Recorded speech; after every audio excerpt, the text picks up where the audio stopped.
Au Seigneur, waouh! Et elle m'a dit que pendant la prière de dimanche, là, ça a volé de tout. Écoutez, moi je ne vois pas, je suis loin. En fait. Et il y a quelqu'un qui m'a dit, mais pasteur, ça a volé en éclats, ça a soulevé, ça a projeté, ça a vomi. Je dis, waouh! Alléluia! Bon, normalement, le vomi n'est pas une bonne chose, mais quand ça vient de l'esprit, tu dis, waouh! Ah, dis gloire à Dieu. Nous rendons grâce à Dieu pour le week-end que nous avons eu avec Impact Finance. Pour tous ceux qui étaient connectés à travers Internet et en présentiel. Ne banalise pas les plateformes mises à ta disposition pour te construire, pour délivrer ton système de pensée de la forteresse de la pauvreté et pour te propulser comme une flèche vers ta destinée. Ne banalise pas, ne sous-estime pas. Parce que pour beaucoup d'entre nous, c'est la saison maintenant. C'est la saison. Surtout pour les bâtisseurs. Surtout pour les bâtisseurs. Mais il faut être instruit. Il faut apprendre. Il faut être instruit. Donc, nous bénissons Dieu pour les intervenants. Pasteur Christian, notre frère Jean-Claude et les différents intervenants qui étaient là. Que Dieu se souvienne de chacun d'entre vous. Amen. Mais alors, que dire de ce talk show? Mon Dieu, mon Dieu, mon Dieu. Que dire de ce talk show de jeudi? Aïe, aïe, aïe, aïe, aïe, aïe, aïe. Ma femme était juste éblouissante.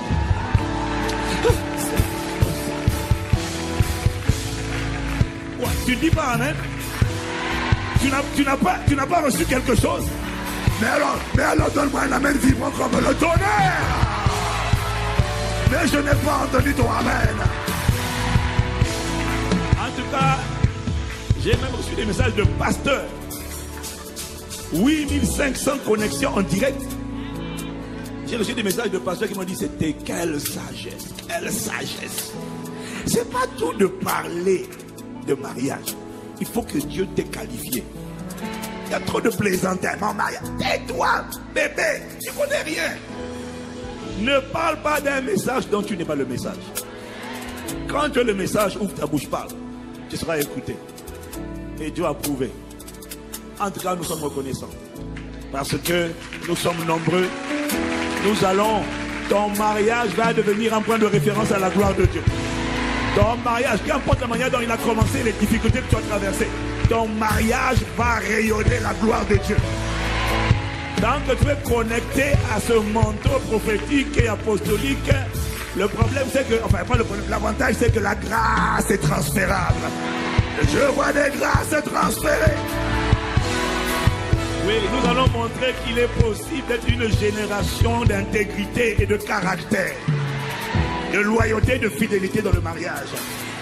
J'ai pas entendu ton amen. Je fais une parenthèse quand même pour vous partager quelque chose qui m'a ému, m'a choqué. C'est que Benjamin Griveaux, candidat là, c'est pas plus dans mon message, ça c'est même pas dans mon message, mais bon, je le dis quand même. Hein, un candidat à la mairie de Paris qui se retire parce que des scandales sexuels ont été exposés. Des païens enseignent la sagesse à l'église. Des pasteurs dans l'adultère, dans les scandales de toutes sortes. Et ils ne se retirent même pas. Le monde a une plus grande dignité que certains qui s'appellent pasteurs. Misérables, comme dit le pasteur Cambé. Que Dieu ait compassion. Mais la bonne nouvelle, c'est que Dieu s'est choisi un peuple. Un peuple qui montrera qu'il est possible d'être différent. Je suis en train de parler de toi et de moi au nom de Jésus. Si c'est à toi que je parle, donne-moi la même vivre comme le tonnerre. Amen. Et enfin, ma dernière annonce ce matin, c'était juste une parenthèse. Oui, parce qu'il y a beaucoup de gens qui ébranlent la foi de plusieurs. Mon frère, c'est pas parce que tu entends qu'il y a des bandits de pasteurs qui sont tombés. Moi, je dis pas, je parle de bandits, c'est parce qu'ils font ça depuis longtemps. Quand c'est un accident, c'est pas du banditisme. Mais quand c'est des gens qui perpétuent ça depuis longtemps, c'est du banditisme. C'est des voyous infiltrés dans l'église avec le type de pasteur. Tout le monde qui s'appelle pasteur n'a pas été appelé par Dieu. Je ferme la parenthèse. Voilà. En tant qu'autorité apostolique dans la francophonie, je dois dire certaines choses qui ont besoin d'être dites. Ah, j'ai pas entendu toi-même. Je finis en vous annonçant que nous allons inaugurer Impact Centre Chrétien Kigali au Rwanda le 16 mars prochain, la semaine du 16 mars. Et tous ceux qui veulent nous rejoindre dans ce voyage, vous êtes les bienvenus. Prenez vos dispositions, renseignez-vous. Ça va être une mission. On a loué un hall convention center de 2500 places à Kigali. Et ça va être un voyage formidable. On veut venir en assistance également à plus de 1000 personnes. Voilà. Avec des kits alimentaires, mais pas seulement alimentaires. Des kits d'hygiène, des kits de santé, des kits de premier secours, des kits scolaires. À plus de 1000 personnes. Et on a besoin d'un budget. On a un budget de 40 000 € à trouver d'ici là. Donc faites en offrande. Faites en offrande à Impact Sans Frontières, ISF, et elle sera vraiment d'une bonne odeur agréable au Seigneur. Je n'ai pas entendu toi. Seigneur, merci d'inspirer les paroles de nos bouches et les pensées de nos cœurs. Rends-nous capables de transmettre fidèlement ta parole. Au nom de Jésus. Amen. Amen. Alors acclame encore le Seigneur. L'abondance d'acclamation, c'est très bien. C'est pas nuisible, c'est très bon pour la santé, c'est très bon pour les mains, c'est très bon pour le corps. Surtout pour toi qui ne fais pas d'exercice dans la semaine, faire ça vraiment, ça te fait du bien. Alléluia. Au nom de Jésus le Christ, quelqu'un dit Amen. Voilà, veuillez vous asseoir dans sa présence.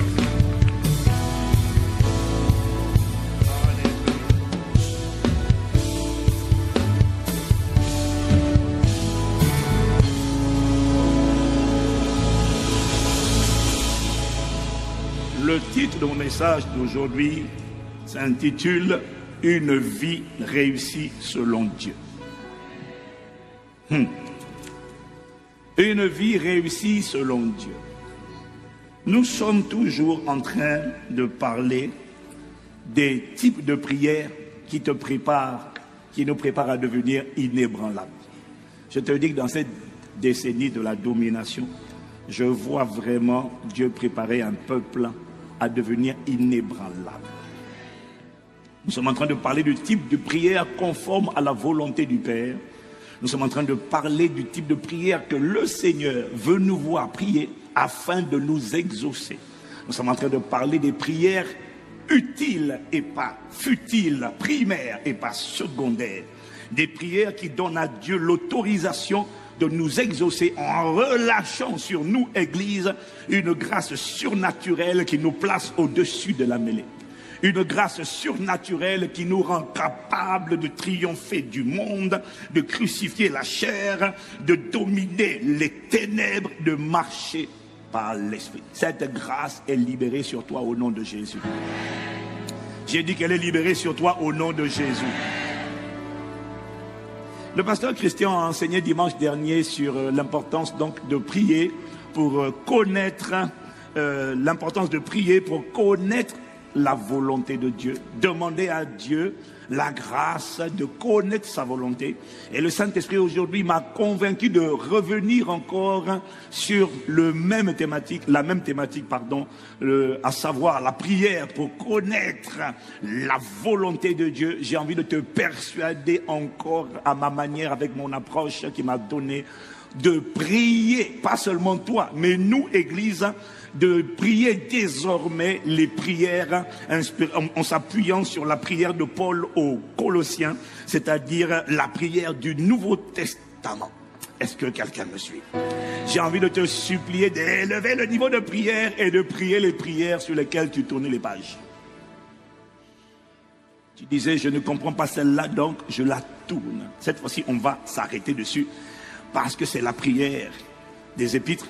Le Nouveau Testament, c'est à partir de la résurrection. Je n'ai pas entendu toi, amen.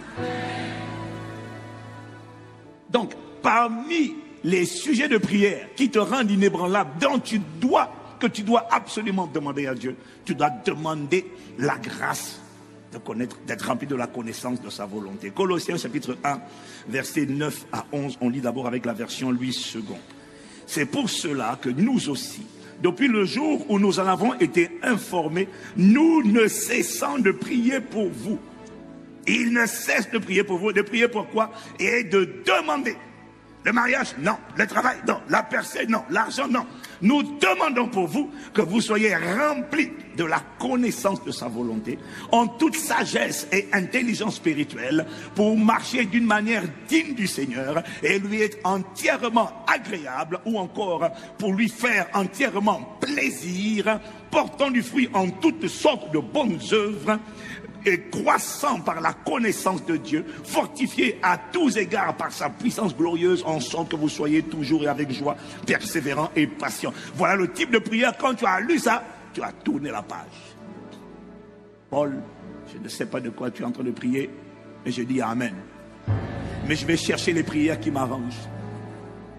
Combat mes ennemis, Seigneur. Dis à ton voisin, on a fini avec ça. Oh non, non, non. Quand tu dis à ton voisin, il faut dire à ton voisin. Parce qu'attention, tu es écouté sur Internet et à la télé. Hein. Sinon, je mets la caméra sur toi. Quelqu'un dit gloire à Dieu. Le genre de sujet de prière, quand tu le lisais avant, tu tournais. Tu ne tourneras plus la page. Tu feras comme moi, tu vas t'asseoir et mémoriser. Parce que c'est la prière. De la même manière que maintenant tu as appris à prier. Seigneur, accorde-nous la grâce de comprendre avec tous les saints quelle est la longueur, la largeur, la hauteur et la profondeur de ton amour. Et de connaître l'amour de Christ, cet amour qui surpasse toute connaissance jusqu'à être rempli de toute la plénitude de la divinité. Maintenant tu sais faire ça, non? Oh, j'ai pas entendu toi, amen. Ah. Désormais, celle-là aussi, tu vas la mémoriser. Est-ce qu'on peut baisser ajuster un tout petit peu le retour, s'il vous plaît? Désormais, celle-là également, tu vas la mémoriser. Alors, on prend la même prière et on la lit à partir du verset 9 dans la version français courant. Et dans la version français courant, Paul dit ceci: c'est pourquoi nous ne cessons pas de prier pour vous depuis le jour où nous avons entendu parler de vous.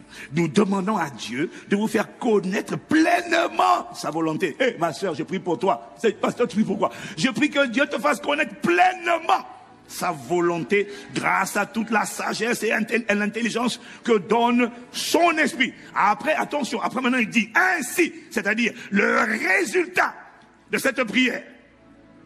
Quand je vais demander, Seigneur, remplis ton église de la connaissance de ta volonté, en toute sagesse et intelligence spirituelle, pour marcher d'une manière digne de toi et être entièrement agréable. Le résultat de cette prière, c'est ce que te dit Paul ici au verset 10 dans la version français courant. Il dit ainsi: vous pourrez vous conduire d'une façon digne du Seigneur en faisant toujours ce qui lui plaît. Vous produirez toutes sortes de bonnes actions, d'actions bonnes ou encore de bonnes œuvres, et vous progresserez dans la connaissance de Dieu. Waouh! Si tu me suis dit Amen. Inutile de dire que lorsqu'il parle de la connaissance de Dieu, je prie que vous soyez remplis de la connaissance de sa volonté. Le mot grec, il ne fait pas allusion au savoir intellectuel, il fait allusion, mais ce n'est même pas seulement ce n'est pas seulement le dinosco dont on a parlé la dernière fois et Adam connut sa femme Ève. Ce n'est pas seulement un mot qui implique l'expérience, c'est un mot qui implique ici la connaissance parfaite. C'est le grec epignosis. En fait, ce qu'il est en train de dire simplement, littéralement, quand il dit je prie que vous soyez remplis de la connaissance de sa volonté, il n'est pas en train d'impliquer, de sous-entendre que je prie que vous connaissez sa volonté. Il est en train de sous-entendre que je prie que vous connaissiez et pratiquiez sa volonté. C'est ça en fait, epignosis. C'est pas juste de connaître, c'est connaître et faire. Mais pour faire, il faut connaître. Parce que tu ne peux pas opérer à une dimension que tu ne connais pas. J'ai pas entendu amen. Donne-moi encore amen. Donc Paul explique qu'en priant de cette manière, Seigneur, accorde à ton église la grâce d'être rempli de la connaissance de ta volonté en toute sagesse et intelligence spirituelle. Paul explique que quand l'église prie ainsi, Dieu relâche sur l'église une grâce particulière, une capacité, laquelle? Celle de se comporter, de se conduire d'une manière digne du Seigneur. Et celle de vivre une vie qui lui fait plaisir. Une dimension, l'église atteint une dimension où le plaisir du Père devient sa priorité et devient l'objet de sa quête. Et alors le résultat, c'est que la vie de ces croyants-là, la vie de ces chrétiens-là, va contribuer à enfanter les bonnes œuvres, c'est-à-dire la volonté de Dieu, c'est-à-dire les desseins de Dieu que Dieu voulait accomplir à travers chacun dans sa génération. Lorsque vous priez ainsi, il m'a dit, je relâche une grâce. Oh, miséricorde. Seigneur, merci pour cette grâce relâchée à partir de maintenant, au nom de Jésus. Je n'ai pas entendu amen. Et il m'a dit, c'est parce que l'église n'a pas appris à prier ce genre de sujet de prière de manière corporative, toi tu dis donne-moi la grâce de connaître ta volonté. Mais tu ne pries pas pour l'église en demandant au Seigneur, accorde-nous tous la grâce d'être remplis de la connaissance de ta volonté. J'ai pas entendu amen? Il m'a dit c'est parce que l'église n'a pas fait de ce sujet un sujet de prière corporatif. C'est à cause de ça qu'il y a peu de croyants qui marchent d'une manière digne de l'évangile. Il y a peu de croyants qui vivent une vie qui lui fait plaisir. Il y a peu de croyants qui accomplissent les desseins de Dieu dans leur génération comme David. Il y a peu de croyants qui manifestent les bonnes œuvres pour lesquelles Dieu les a suscités.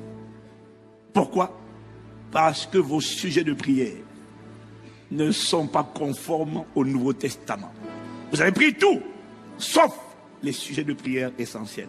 Voilà pourquoi nous revenons à la profondeur, nous revenons à la vérité et nous cherchons les sujets profonds, ce qui nous prépare à une décennie de domination. Waouh! Oui, ma soeur, quand tu as commencé à acclamer à gauche, tu n'as pas acclamé le pasteur, tu as acclamé la parole. N'attends pas que quelqu'un te suive. Une seule acclamation est une expression de gratitude pour la parole que tu es en train de recevoir. Quelqu'un me donne amen.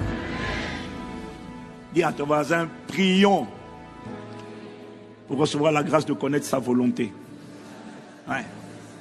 Il ne s'agit pas seulement de toi seul, il s'agit de l'église. Et quand je te regarde, je sais que c'est vrai. Oui, l'église ne prie pas pour ça. D'ailleurs, si tu fais un séminaire ou si tu dis on va prier aujourd'hui pour que Dieu nous accorde la grâce de connaître sa volonté. Moi je suis occupé. Je vais à un empêchement. Mais si tu dis on va prier aujourd'hui, fire sur les hôtels maléfiques qui bloquent ton mariage, ton travail, ta percée, tes finances. Tu n'as même pas besoin de dire plus. Les gens vont dire, moi je suis là. Viens avec moi, waouh. La parole de Dieu, il y a des choses qu'on sait, mais que je vais redire parce que Dieu m'a dit de le redire.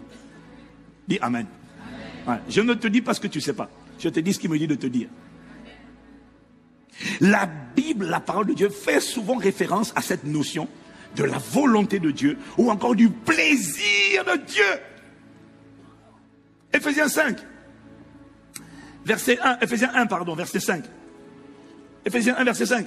Nous ayant prédestinés dans son amour à être ses enfants d'adoption par Jésus-Christ, selon le bon plaisir de sa volonté. Dis avec moi, selon le bon plaisir de sa volonté. Oui, non, tu dois aimer ça. Tu vois, il y a des expressions que tu dois aimer, que les rebelles n'aiment pas, les indépendantistes n'aiment pas. Selon le bon plaisir de... Non, il n'a pas dit selon ton bon plaisir à toi. Selon le bon plaisir de ça. Dis amen. Répète encore avec moi. Le bon plaisir de sa volonté. Voilà, en disant ça, tu es en train de délivrer ta bouche et ton âme du matrimonialisme. Hébreux 13, verset 21, version du Semeur. Que ce Dieu vous rende capable. Et regarde la prière, mon Dieu. Que ce Dieu vous rende capable de faire le bien sur toutes ses formes pour que vous accomplissiez sa volonté. Qu'il réalise lui-même en nous par Jésus-Christ ce qui lui est agréable ou ce qui lui fait plaisir. Que Dieu lui-même réalise en nous ce qui lui fait plaisir. Ça, ce sont les sujets de prière du Nouveau Testament, de la nouvelle création. J'ai pas entendu. Je n'ai pas entendu. Là-haut sur le balcon, je n'ai pas entendu. Là-haut sur le balcon, je n'ai pas entendu. Oui. Ce sont des prières bibliques. C'est la prière que doit prier la nouvelle création. Alors tu me diras, mais on en a parlé la semaine dernière, on va encore revenir dessus. Oui. Et la question alors ce matin, c'est au-delà de tout ce qu'on a déjà entendu, pasteur Ivan. Si tu devais me donner une seule bonne raison pour laquelle je dois prier, quand ça, de temps en temps ou tous les jours? Tous les jours, pour que le Seigneur me remplisse de la connaissance de sa volonté, c'est-à-dire pour que le Seigneur me rende capable de discerner et de faire sa volonté. On m'a annoncé plusieurs raisons. Mais si tu dois me donner une seule, laquelle ça serait? Il m'a dit, si je dois te donner une seule raison, je te dirais que prier, je te dirais que connaître et faire sa volonté, c'est simplement réussir ta vie. Donc, si tu as envie de réussir ta vie et pas d'échouer, demande-lui la grâce de connaître et de faire sa volonté. C'est le baromètre qui permet de mesurer ta réussite. Ah, je n'ai pas entendu ton amen. Ah oui, parce que la question, c'est quoi réussir ta vie? Et là-dessus, la plupart d'entre nous, on a la pensée du monde. On n'a pas la pensée divine. Hein? Parce que l'intelligence n'a pas été renouvelée. C'est quoi réussir sa vie? Selon le monde, réussir sa vie, c'est accomplir les objectifs et les rêves qu'on s'est fixés. Si on se fixe des buts, on se fixe des rêves, qu'on les atteint, on a réussi sa vie. Quelqu'un me suit? D'autres, selon le monde, considèrent que réussir sa vie, c'est s'offrir la vie qu'on a toujours rêvé de vivre. Si je m'offre la vie que j'ai toujours rêvé de m'offrir, alors j'ai réussi ma vie. J'avais prévu à 35 ans d'être marié, cadre, un bon salaire, 2 enfants, foyer stable. Quoi encore? On met quoi? On rajoute quoi encore? Hein? Bon, comme vous parlez de ce même moment, je n'entends pas trop bien. J'avais prévu d'avoir un bon foyer, une bonne maison, une belle voiture, une belle maison, avec piscine, s'il te plaît, hein? Et jacuzzi. Et un sauna en même temps. Et une salle de sport et de gym pour brûler les graisses. Oui, parce que ma soeur, mon frère, là, oui, il y a quelqu'un à côté de toi vraiment qui doit brûler les calories. Bon, dis seulement aïe là-dessus. Ouais, alléluia, aïe. Pour beaucoup de gens, réussir sa vie, c'est s'offrir, c'est vivre, c'est s'offrir la vie dont on a toujours rêvé. Waouh. J'avais un plan. Et puis il m'a dit, il y en a d'autres. En fait, oui, pour résumer, il y en a qui résument, j'ai réussi ma vie au fait que je me suis offert la vie dont j'avais rêvé et qui m'a fait plaisir. Maintenant, je peux mourir en paix, rassasié de beaux jours sur la terre. Et beaucoup, à ça, ils disent, quand tu regardes, il a réussi sa vie. Mais est-ce que tu sais que tu peux mourir rassasié de beaux jours sur la terre? Si tu n'as pas Christ, tu vas en enfer. Mais est-ce que tu sais que même si tu as Christ et que tu as vécu ce genre de vie-là, tu peux mourir aux yeux de Dieu pauvre, parce que après ton départ de la terre, il n'y a aucune œuvre bonne qui t'accompagne. Il y a des gens qui vont entrer dans l'éternité broke, pauvres, down, fauchés, et ils n'auront rien, parce que la qualité de tes récompenses dans l'éternité dépend de la qualité de ce que tu es en train de faire maintenant sur la terre. Des œuvres bonnes, des œuvres que Dieu a agréées. La Bible dit dans Apocalypse chapitre 14 au verset 13, heureux dès à présent les morts qui meurent dans le Seigneur, oui, dit l'Esprit, afin qu'ils se reposent de leurs travaux, car leurs œuvres les suivent. Mais tu comprendras que les œuvres qui suivent ceux qui meurent dans le Seigneur sont les œuvres de Dieu qu'ils ont manifestées sur la terre. Parce qu'il y a des œuvres qui ne te suivent pas, elles restent sur terre, elles ne t'accompagnent pas. Je prie que ça ne t'arrive pas au nom de Jésus. J'ai pas entendu ton amen.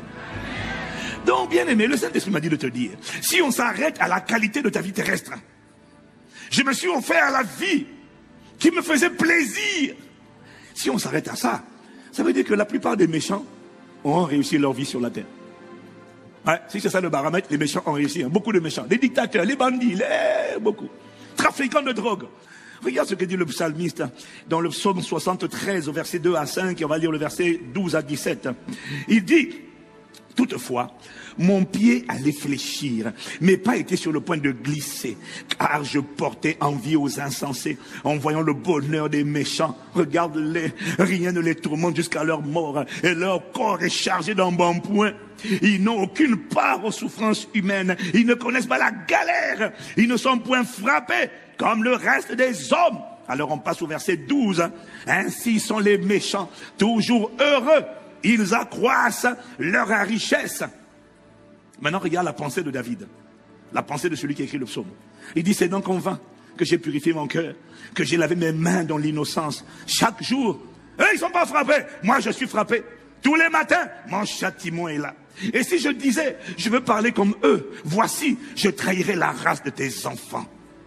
Quand j'ai réfléchi là-dessus pour m'éclairer, la difficulté fut grande à mes yeux, jusqu'à ce que j'eusse pénétré dans les sanctuaires de Dieu, et que j'eusse pris garde au sort final des méchants, jusqu'à ce que j'ai pénétré dans l'intimité de Dieu, dans les profondeurs de Dieu, et que j'ai observé que la vie ne s'arrête pas sur la terre, qu'il y a beaucoup plus que ce que tu vois.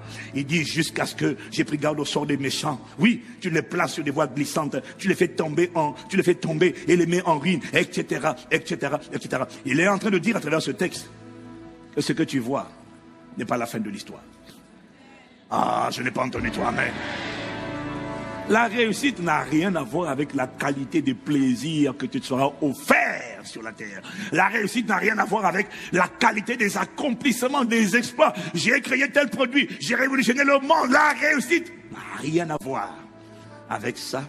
La réussite est beaucoup plus que cela. Mais alors la question est, comment définir la réussite d'une personne? Et c'est là que l'Esprit m'a rappelé que personne ne peut définir le but, l'efficacité, la réussite d'un produit sans prendre la vie de son fabricant.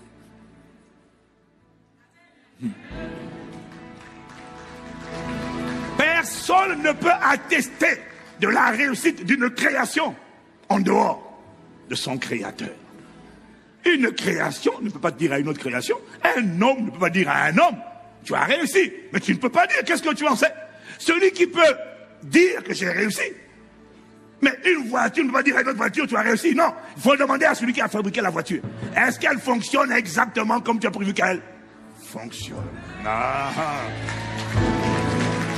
Parce que, bien aimé, nous devons admettre que tu sois croyant ou incroyant, il y a 3 vérités que tu ne peux pas nier.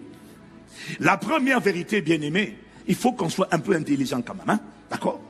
La première vérité que tu ne peux pas nier, c'est que s'il y a une création, c'est qu'il y a un créateur. Oh,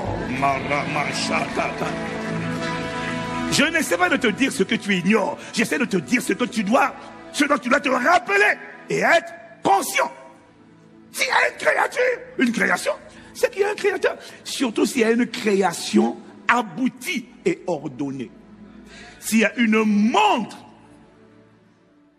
qui a l'air finie, bien fabriquée, et qu'elle tourne de manière ordonnée, séquencée, ah, bien-aimé, tu ne peux pas voir une montre sortir de nulle part et puis avoir l'horloge qui tourne. Si ça tourne de manière ordonnée, frère, ça veut dire qu'il y a quelqu'un qui a créé ça là. C'est impossible qu'il y ait quelque chose d'abouti et d'ordonné sans intervention.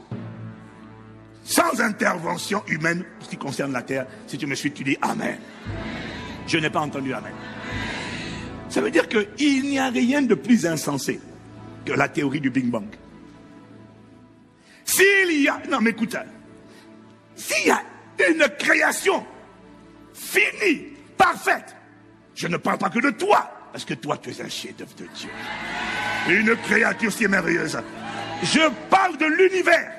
Je parle de la création, je parle des planètes, je parle de la terre. S'il y a une création, je parle des plantes, je parle des animaux, je parle des forêts. S'il y a une création organisée, aboutie et surtout ordonnée, organisée, c'est impossible que ce soit le fruit des hasards. C'est impossible ce soit le résultat d'un Big Bang. C'est impossible. Si c'était le fruit d'un hasard, si la création de l'univers et de la terre et de l'homme et de tout ce qui existe et respire était le résultat d'un hasard, d'un Big Bang, c'est-à-dire que, bon, Dieu a parlé, Big Bang, tout est sorti comme ça. Si c'était le hasard aurait continué. C'est pas logique. J'ai pas entendu amen. Aïe, aïe, aïe, aïe, aïe. Dieu m'a dit, l'ordre, dis avec moi l'ordre. L'ordre dans l'univers et sur la terre prouve que c'est impossible que le hasard, le Big Bang, ait fait cela. Regarde les planètes. Comment expliques-tu que Jupiter, Saturne, Vénus, Mars, toutes les planètes de notre système solaire tournent de manière ordonnée, séquencée autour du Soleil sans qu'il n'y ait jamais de collision? Si c'était le hasard, bien aimé, si c'était le hasard, à un moment donné, un jour tu allais entendre, hey, telle planète a cogné, exactement comme les taxis, exactement comme les avions, exactement comme les hélicoptères, mais dans l'univers, ça c'est les choses des hommes, mais quand ce sont les choses de Dieu, il y a... Oh. Ça ne peut pas être le hasard. S'il y a une création parfaite, c'est qu'il y a la main invisible d'un créateur qui a façonné toutes choses. Mais dis-moi amen, allons. Voilà pourquoi un grand scientifique a écrit qu'il faut beaucoup de foi pour être athée. Comment tu fais pour dire que Dieu n'existe pas? Comment tu fais pour me dire qu'il n'y a pas un créateur quelque part?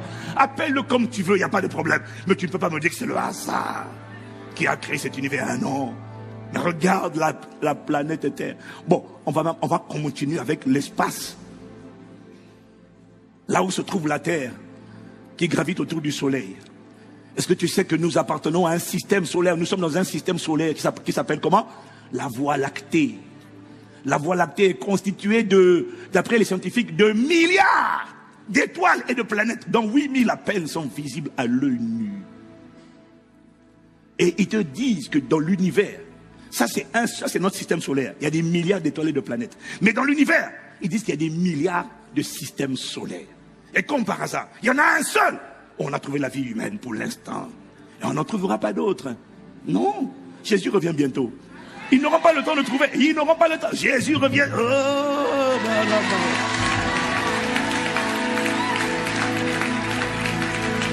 ce Dieu bon, aimant et miséricordieux a choisi de faire de la terre le quartier général où il va positionner ce qu'il a fait sortir de lui, ses enfants. Oh, tu ne peux pas me dire que c'est le hasard. Si c'était le hasard, si c'était Big Bang, il y aurait un facteur hasard. Si c'était le hasard, la Terre, comment tu expliques le fait que la Terre, toutes les 24 heures, tourne autour d'elle-même? C'est ce qu'on appelle la rotation. Comment tu expliques que la Terre est en gravitation autour du Soleil?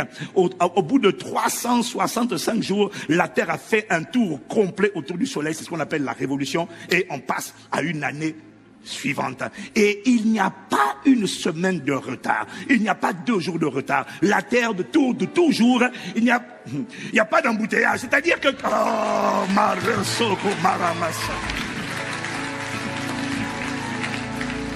voilà pourquoi la Bible dit que l'insensé dit qu'il n'y a point de Dieu. C'est l'insensé qui dit que s'il n'y a... Comment pouvez-vous voir une création si parfaite et dire qu'il n'y a pas de créateur? Mais qui a défini les lois de l'univers? Comment tu expliques que tu plantes une graine et la graine va pousser? Qui a créé cette loi de la reproduction? Pourquoi les graines n'engendrent pas des pommes, mais chaque espèce se reproduit selon son espèce? Ça aussi c'est le hasard. Et alors bon, on n'a pas le temps. Mais si on arrivait à la complexité de ton corps, le corps humain, la machine la plus sophistiquée de tout l'univers, il n'y a pas une machine aussi complexe que le corps humain. Aucun robot, aucune création, aucune intelligence artificielle ne peut égaler l'être humain. Oh, j'ai pas entendu toi, amen. Acclame, acclame, acclame, acclame, acclame, acclame. Oh. Maraso Gabalida Marabo.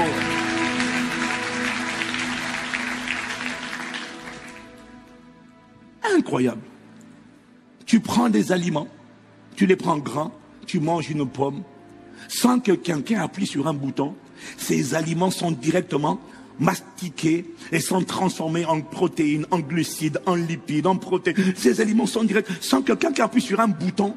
Quand tu avales, il y a un système à l'intérieur qui sait que, ok, je prends, je marche ça, et j'envoie dans les différents... Oh. C'est ce qu'on appelle l'ordre divin.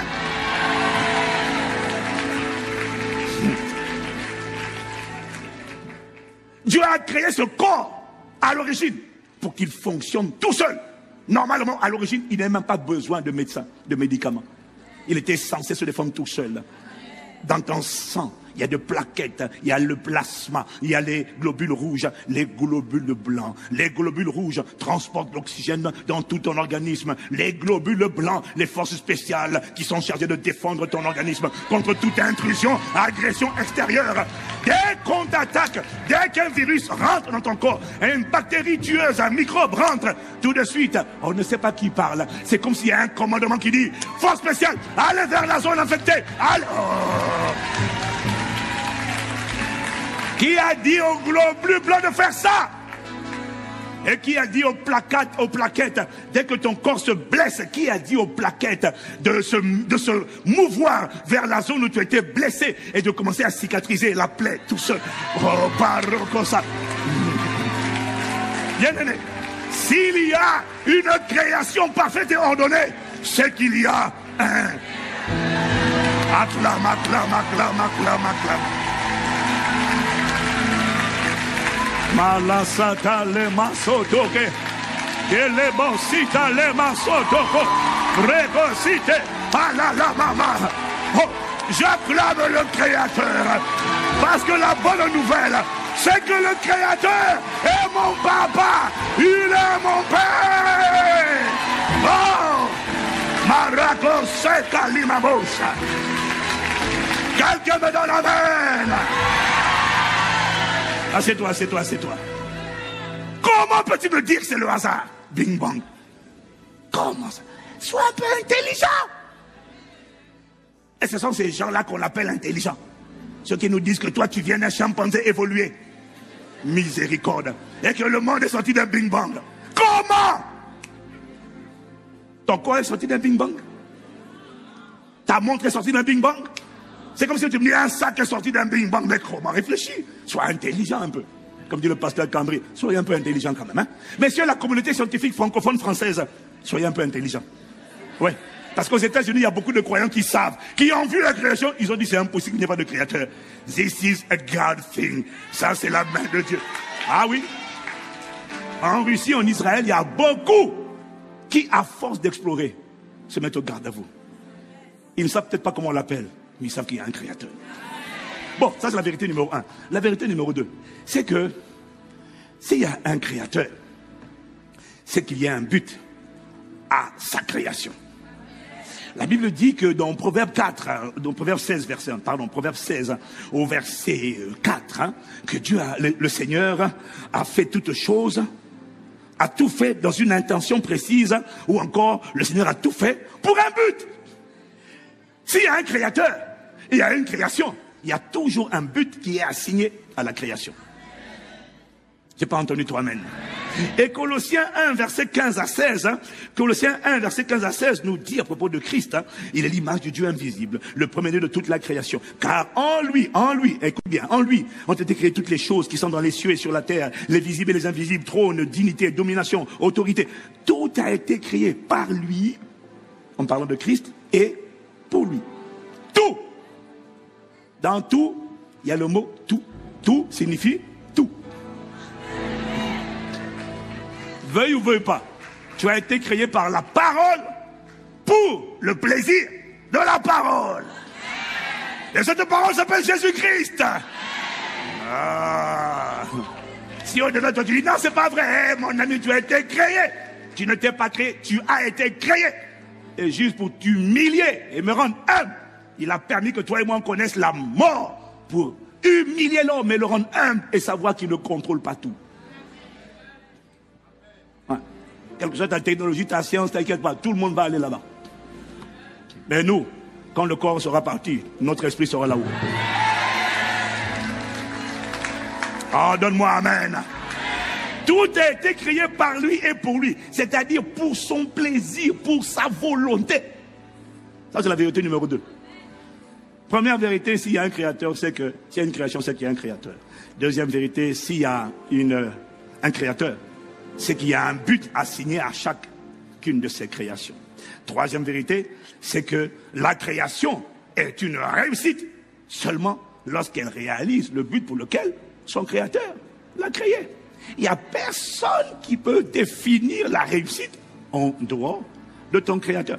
Personne ne peut définir la réussite d'une personne en dehors de son créateur. Quelqu'un me suit et dit amen. Parce que tu as été créé pour un but. Tant que tu n'as pas réussi le but, tu ne peux pas dire j'ai réussi. Mais alors c'est quoi le but? Éphésiens chapitre 1, pardon, chapitre 2. Chapitre 2 au verset 10. On va le lire cette fois-ci avec la version parole vivante. Il dit dans parole vivante, ce que nous sommes, nous le devons à Dieu. Il nous a recréés en Christ pour nous faire accomplir dans la communion avec lui les bonnes actions ou encore les bonnes œuvres. Dis avec moi les bonnes œuvres. Qu'il a préparées d'avance depuis longtemps pour nous. Voilà la vie conforme à la volonté de Dieu, celle pour laquelle il a tout arrangé d'avance. Il a préparé notre chemin afin que nous n'ayons plus qu'à y marcher. Waouh! Il vient de te définir c'est quoi la réussite selon Dieu. Pas la réussite selon le monde. La réussite selon Dieu c'est quoi? Découvre ce que Dieu avait prévu que tu sois et que tu fasses et marche-y. Demande-lui Seigneur, c'est quoi ta volonté? Bon, sa volonté, il te l'a révélé. C'est que tu sois son image et sa ressemblance. Dis amen. Maintenant, demande-lui, qu'est-ce que tu attends de moi? Voilà pourquoi tous les jours, si tu comprends que sa volonté, c'est le baromètre qui permet de mesurer ta réussite, tu comprends que tous les jours, tu es obligé de lui demander la grâce d'être rempli de la connaissance de ta volonté. Accorde-moi la grâce de connaître ta volonté. Accorde-moi la grâce de faire ta volonté. Seigneur, je t'en supplie. Voilà pourquoi tu mets le chant. Pas un pas sans toi. Pas un pas sans toi. Pas un pas sans toi. Pas un pas sans toi. Je ne veux rien sans toi. Je ne veux... Ça, c'est la prière de quelqu'un qui a compris l'importance de sa volonté. Je ne veux rien sans toi. Ne me laisse pas aller où tu ne vas pas. Ne me laisse pas faire ce que tu ne fais pas. Ne me laisse pas commencer ce que tu n'as pas déjà fini, achevé avant la fondation du monde. Accorde-moi la grâce de trouver quel est le chemin que tu as préparé pour moi et de marcher dans ce chemin. Quelles sont les œuvres que tu voulais enfanter dans mon époque à travers moi? Quels sont les desseins divins qui devaient être rendus visibles dans mon époque? Et il te répondra que parmi les desseins qu'il voulait enfanter dans ton époque, dans ta génération, il y avait l'hôtel royal. On ferme la parenthèse.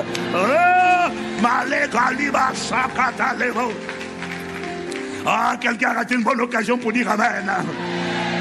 À quoi ma vie devait-elle servir à enfanter? Qui ma vie doit-elle toucher? Qui ma vie doit-elle arroser? Accorde-moi la grâce d'être rempli de la connaissance de ta volonté. Ne me laisse pas faire ce que tu n'agrées pas.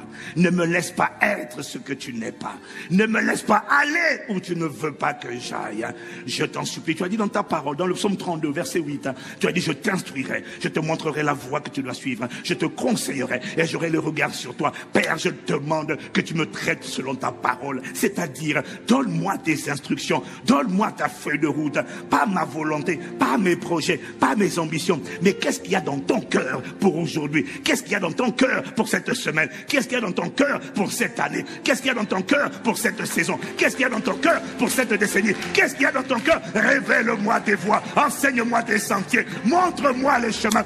Qu'est-ce que toi tu veux, pas moi? Qu'est-ce que toi tu désires? À quoi ma vie doit-elle servir? Que veux-tu enfanter à travers ma vie? Ne me laisse pas aller dans la tombe vide avec le potentiel que tu avais mis en moi. Accorde-moi la grâce de tout déposer sur la terre. Il y a des livres, il y a des projets, il y a des idées, il y a des choses, il y a des bonnes œuvres, il y a des choses qui doivent être enfantées, sortir, pas seulement à travers moi, mais à travers nous en tant qu'Église. Seigneur, c'est quoi ta volonté? Ne nous laisse pas faire. Ne nous laisse pas bricoler, ne nous laisse pas errer, ne nous laisse pas tâtonner, ne nous laisse pas tituber, ne nous laisse pas tourner en rang, ne nous laisse pas faire ce que tu n'as pas ordonné de faire. Accorde-nous la grâce de discerner ta volonté et de marcher dans cette volonté. Tous les jours, je t'en supplie. Je veux aller dans tel pays. Est-ce que c'est ta volonté? Je dois prendre le train. Est-ce que c'est ta volonté? Si ce n'est pas ta volonté, bloque-moi, retiens-moi, empêche-moi, fais ce que tu veux. Mais si ce n'est pas ta volonté, ne me laisse pas y aller. Je dois me marier, mais si ce n'est pas ta volonté, si cette personne n'est pas ta volonté, ne me laisse pas connecter, je t'en supplie. Ma vie doit servir à l'accomplissement de ta volonté. Marécata, pas un pas sans toi. Si ce n'est pas ta volonté, même si ça a l'air grandiose, ne me laisse pas y aller. Ne me laisse pas m'associer avec qui tu n'as pas approuvé. Oui, comme a dit le pasteur question la semaine dernière, telle voie paraît. C'est quoi encore? Telle voie paraît droite, c'est ça? Ou, non, telle voie paraît droite aux yeux de l'homme. Mais je ne sais plus comment ça dit, j'ai oublié le texte. Là. Mais après, il finit en disant son issue, c'est la voie de la mort. Ne me laisse pas prendre ce chemin. Je t'en supplie. J'ai la volonté, mais je n'ai pas la capacité. Aide-moi. Fais-moi grâce de discerner ta volonté. Fais-moi grâce de connaître tes choix. Ne nous laisse pas aller où tu ne vas pas. C'est quoi ta volonté pour Impact Centre Chrétien? Qu'est-ce que tu dis pour aujourd'hui? Où est-ce qu'on va? Qu'est-ce que tu veux? Comment on y va? Avec qui on y va? Avec quelles ressources? Révèle-nous ta volonté. Révèle-nous ta volonté. Enseigne-nous tes voies. Qu'est-ce que tu attends de moi? Dans l'ensemble de la famille Impact Centre Chrétien, quelle est la partition que tu attends que je joue? Que j'accomplisse? Quelle est la part en tant que membre du corps que je dois jouer? Je t'en supplie, ne me laisse pas faire solo, cavalier seul et vivre pour mon propre plaisir. Oh, remplis-moi de la connaissance de ta volonté, Père, au nom de Jésus. Waouh! Pas un pas sans toi, je ne veux rien sans toi, je ne veux rien sans toi. Je dis, tu es tout pour moi. Tu es tout. Tu es tout pour moi. Acclame, acclame, acclame, acclame, acclame, acclame, acclame, acclame. Marama malo se prêche les manières le mot. L'Esprit m'a dit, comprends bien cela, quelle que soit la qualité, la nature des exploits que tu auras accomplis sur la terre, il m'a dit, quels que soient les succès que tu auras accomplis sur la terre, il y a 4 vérités que tu dois connaître. Je vais aller vite, en un quart d'heure maximum dessus. Il y a 4 vérités que tu dois connaître. Premièrement, si ta vie ne contribue pas à manifester et accomplir les desseins de Dieu, la volonté de Dieu, alors tu auras lamentablement échoué ta vie. Quel que soit, on va dire, il a créé tel site internet, oh, il a créé telle application, elle a révolutionné le monde avec telle idée géniale, c'est formidable, gloire à Dieu. Mais si ta vie ne contribue pas à accomplir, si ce n'est pas ce que Dieu avait prévu de manifester à travers ta vie, tu auras échoué. Il y a des gens au ciel qui seront ce qu'on appelle des échecs réussis. Le monde dit, ah, waouh, Dieu dit échec. Si ta vie ne contribue pas à enfanter, manifester ce que Dieu désirait manifester, enfanter à travers toi, alors il m'a dit de te dire, tu auras couru la course de la vie en vain. Dans Galates chapitre 2 au verset 2, Paul dit cette phrase, afin de ne pas courir ou avoir couru en vain. Que ça ne m'arrive pas, que ça ne t'arrive pas au nom de Jésus. Je n'ai pas entendu ton amen. Courir en vain, c'est courir une course. La course de la vie. Mais à la fin, il n'y a aucune récompense. Il n'y a aucune gratification. Il n'y a aucune médaille donnée par Dieu. Il n'y a aucun trophée. Tu cours une course. Mais pendant que tu es en train de courir la course, on avait prévu un couloir pour toi. Et toi, tu as mordu la ligne. Tu es sorti du couloir. Mais tu ne savais pas. Et tu as continué de courir. Et à l'arrivée, la foule acclame. Dieu dit, mordu la ligne, sorti de ton couloir, échoué, disqualifié. Beaucoup seront comme ça. Parce qu'ils n'ont pas fait de la quête de la volonté de Dieu leur obsession. Je ne te cache pas que c'est mon obsession. Tous les jours. Ouais, parce que ce n'est pas parce que ça semble être le succès que c'est la réussite. Selon Dieu. Et il m'a dit, beaucoup sont en train de courir en vain. Oh, je crée mon entreprise. Tu n'as pas le temps pour Dieu. Tu n'as pas le temps pour le servir. Tu n'as pas le temps pour lui. Tu vis pour ton plaisir. Moi. Tu as une grande maison. Mais dis-moi, et la maison de Dieu? Et la maison de Dieu, est-ce ta priorité? Tu construis ta belle maison. Est-ce que Dieu est en train de construire sa maison à travers toi? Tu cours, tu amasses. Formidable. Dieu m'a dit, beaucoup, vous courez en vain. Pourquoi? Vous n'êtes pas dans le couloir que j'avais prévu. Tu es en train de courir pour ton ambition personnelle, pour toi, tes ambitions, tes projets, ta vision, tout. Tout est une question de toi. Ton plaisir. Ta piscine. Ton jacuzzi. Il m'a dit, tu as mis les pieds hors de couloir qui avait été préparé pour toi. Tu es hors. On appelle ça comment? Disqualifié. Parce que tu as mordu la ligne. Il y en a qui n'ont pas mordu, il y en a qui sont sortis. Alors le monde acclame, parce que le monde ne connaît pas le but. Le monde ne connaît pas le couloir qui était le tien. Le monde dit 1, Dieu dit 0. Le monde dit deuxième exploit, Dieu dit 0. Dans le compteur de Dieu, je n'ai encore enregistré aucune œuvre qui venait de moi. Oh, ça ne m'arrivera pas. Que ça ne t'arrive pas au nom de Jésus. J'ai dit que ça ne t'arrive pas. C'est uniquement. Troisièmement, il m'a dit de te dire, lorsque tu n'es pas engagé à faire la volonté du Père, le plaisir du Père, Dieu n'est pas avec toi.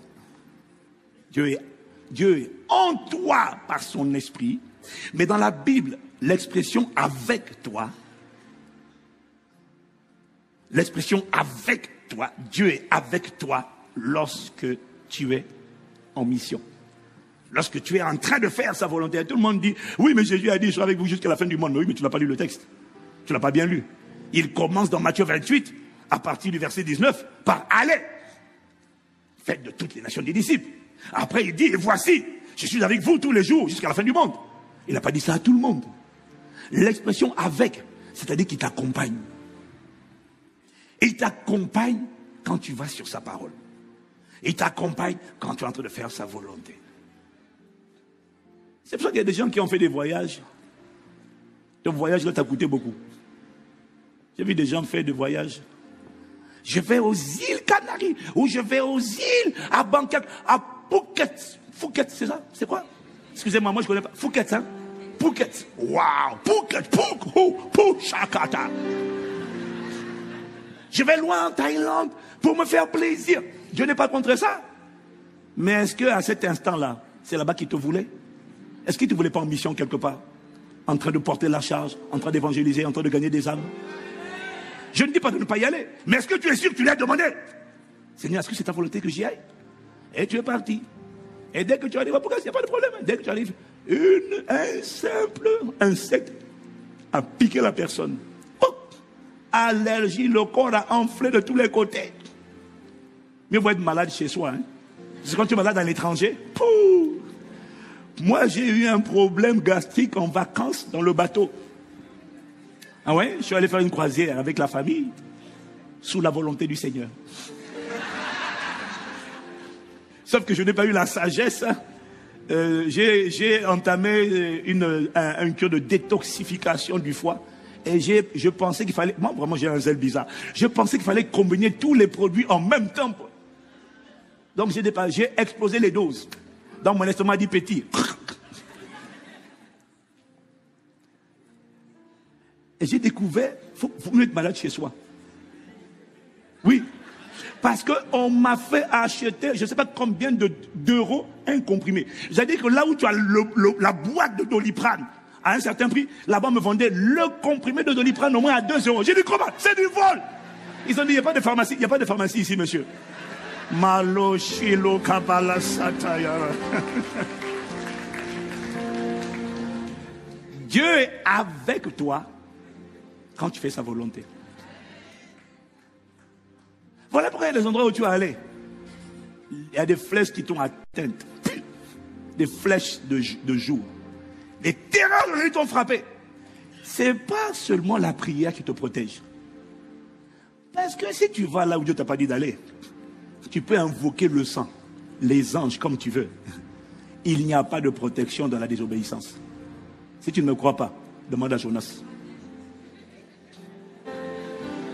Je te laisse acclamer, je te laisse acclamer, je te laisse acclamer. Il n'y a pas de protection dans la désobéissance. Va à Ninive, non, moi je vais à Tarsis. Mais à Tarsis, je plaide les mérites du sang de l'agneau. Je te réprime, Satan.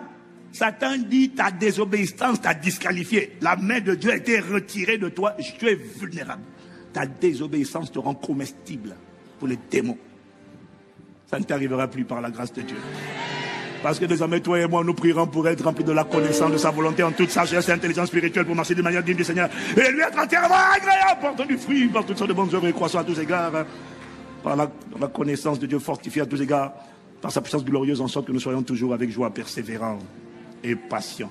Ce n'est pas que je suis intelligent et que je connais la Bible par cœur. Mais il y a des textes de la Bible, quand ce sont des prières du Nouveau Testament, de la Nouvelle Création, je me suis efforcé d'apprendre. Je me suis discipliné pour les mémoriser, parce que c'est ainsi que je dois prier.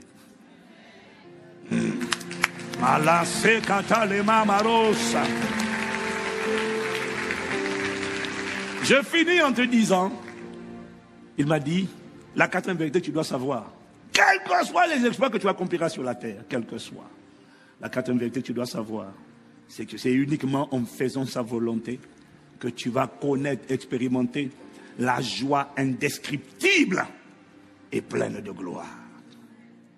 La joie que tu recherches. Tu vois, ce que tu n'as pas compris, ce qu'on n'a pas compris, c'est que Dieu était un bâtisseur. Dieu était un architecte. Dieu était un maître d'œuvre. Maîtrise d'œuvre et maîtrise d'ouvrage. Tout ça en même temps. Je n'ai pas entendu toi-même. En tant qu'architecte et bâtisseur, la seule chose qui lui fait plaisir, c'est lorsque tout se déroule selon son plan. Tu ne peux pas faire plaisir à un architecte en lui disant, bon, je sais, sur votre plan il y a ça, mais j'ai eu la bonne idée de rajouter une fenêtre qui ne venait pas prévue. Il dit non. Vous voulez me faire plaisir? Faites ce que j'ai dit. Fonctionne pour le but pour lequel je t'ai créé. Rentre dans ton couloir. Exécute ce que j'ai prévu. Ne dis pas, ouais, mais à part ça, je peux aussi. Il dit non. Fais. Le problème, c'est que tu vas faire. Ça va te demander de l'énergie, du temps. Et c'est là que tu perds le temps, au lieu de racheter le temps et de l'investir au service de ma seule volonté. Tu perds du temps, tu perds de l'énergie, tu perds ta vie, parce que ton temps, c'est ta vie. Tu es en train de consacrer ta vie à des futilités. Des choses que le monde appelle réussite. Dieu dit échec. Je prie que ça ne t'arrive pas. Voilà pourquoi tu ne peux pas laisser quelqu'un, tu ne peux pas admirer la vie d'une autre personne, parce qu'en fait, tu ne sais pas ce que Dieu avait prévu pour lui. Il n'y a que Dieu seul qui est juge. Alors voilà pourquoi moi, ma prière, je refuse de me comparer aux autres. Mais Seigneur, montre-moi les chemins que tu as tracés. Qu'est-ce que ma vie doit contribuer à enfanter? Rends-la utile pour ta gloire. Qu'elle serve tes intérêts. Le secret de la joie indescriptible et pleine de gloire, c'est trouver sa volonté, exécuter les bonnes œuvres. Ce qu'il a prévu, être comme lui et faire exactement ce qu'il a prévu que tu fasses. Quand tu fais ça, lui, il est heureux. Et quand il est dans la joie, et comme il habite en toi, c'est là que tu vas tressaillir d'allégresse à l'intérieur de toi.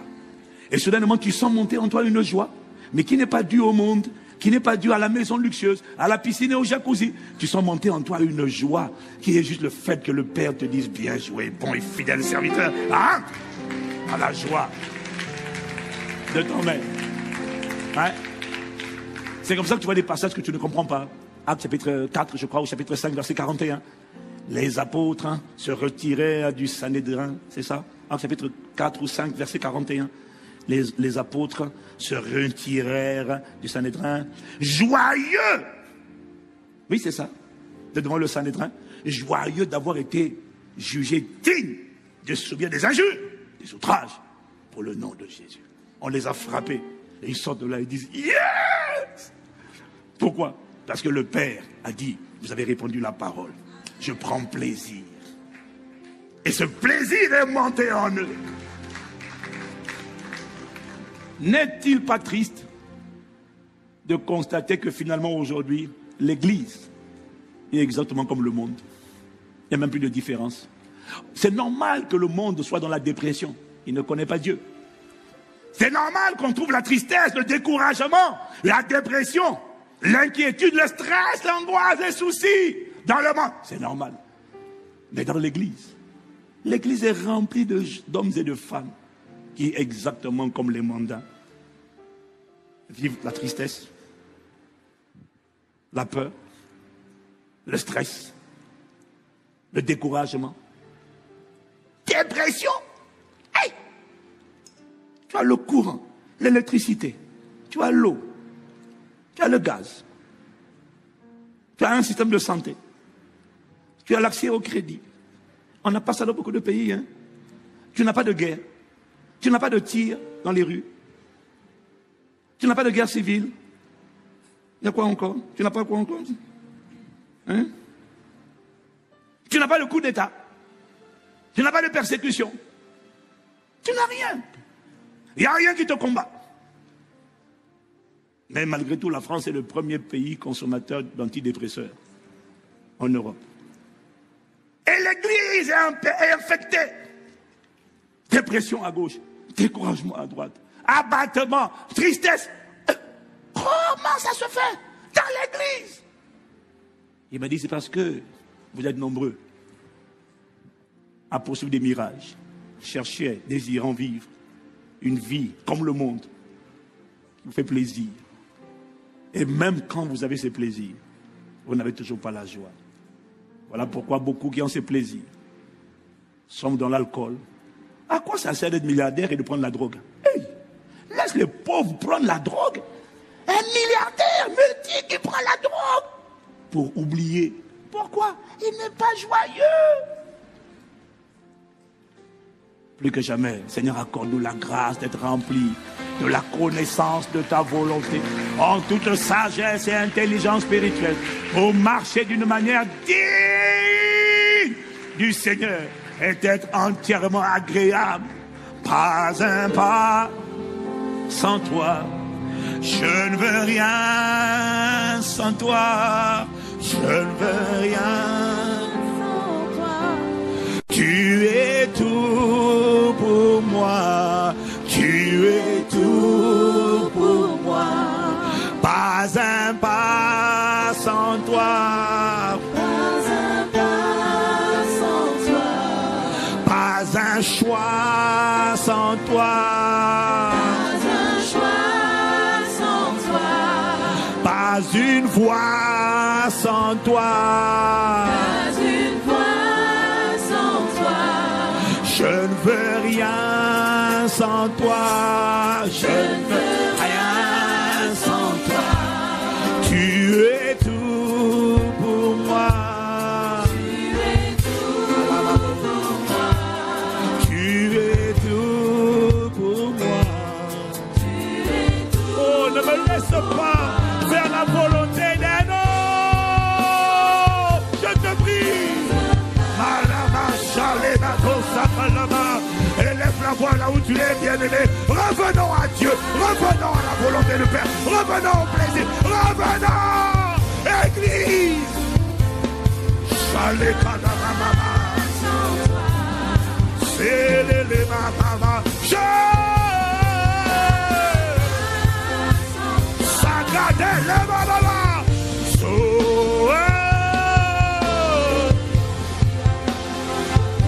Oh, et pardonne-nous. Pardonne-nous, nous avons suivi le monde. Nous avons imité la culture du monde. Nous avons poussé les mirages du monde. Cherché les grosses voitures, les maisons, l'argent, le succès. Et Seigneur, quelle misère. Parce que la joie du Seigneur n'est toujours pas dans le cœur. Et ton église a voulu imiter le monde. Et ton église est gangrénée par les découragements, la dépression, la tristesse. Pourquoi? Parce que vous n'avez pas demandé ma volonté. Vous n'avez pas cherché mon plaisir. Vous n'avez pas cherché à faire ma volonté. Vous avez suivi nos propres voies. Beaucoup d'entre vous, vous êtes sortis du couloir, hors piste, mordu la ligne. À la fin, disqualification. Oh, nous t'implorons, nous te pardonnons, nous te demandons pardon.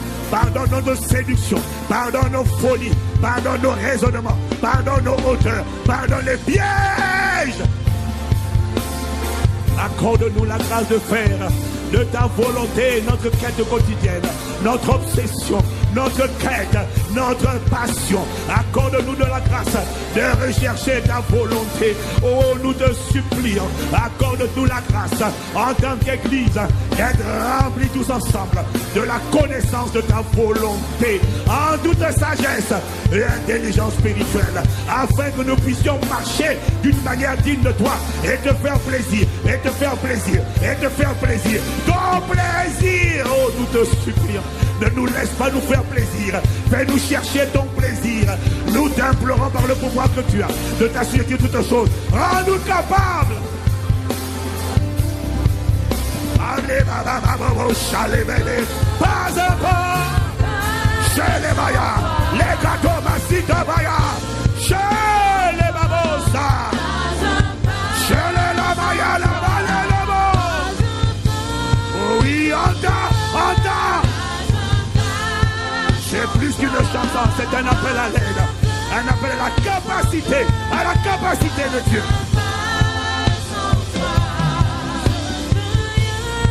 Allez, les massins, où tu n'es pas, ne me laisse pas être. Ce que tu ne fais pas, ne me laisse pas faire.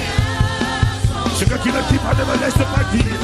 Fais de moi un esclave de ta volonté. Réveille cette église qui vit pour ton plaisir, qui cherche ton plaisir.